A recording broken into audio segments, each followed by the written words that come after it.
Воспоставување на платформа за развој, размена на информации и знаења, подобрување на позицијата на општините и на комуналните предпријатија во областа на водоснабдувањето и третманот на отпадните води беше цел на работилницата по повод почетокот на регионалниот проект Регионална мрежа за стекнување знаења за подобро управување со отпадните води. Овој проект ќе се имплементира во 4 земји: Македонија, Албанија, Косово и Црна Гора. Игор Спасовски, директор на јавното предпријатие за комунални работи Солидарност од Виница и председател на надзорниот одбор на Сдруженијето на даватели на комунални услуги во Република Македонија, информира дека комуналните предпријатија кои стопанисуваат со води исто така се одговорни и за отпадните води на територијата на Република Македонија.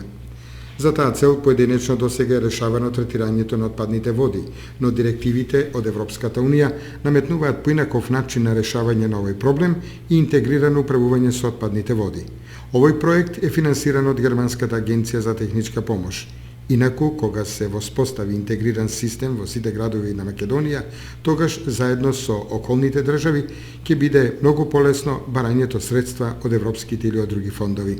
Според Игор Спасовски, Виница се уште нема пречистителна станица, но се работи физибилити студија за изградба на пречистителна станица која ќе ги опфати општините Виница, Кочани, Зрновци и Чешиново Блешево. Позитивното искуство од Берово, каде што пред 2 години беше пуштена пречистителна станица за отпадните води, донација од швајцарската амбасада, се очекува следните 2 години да се прочисти и коритото на река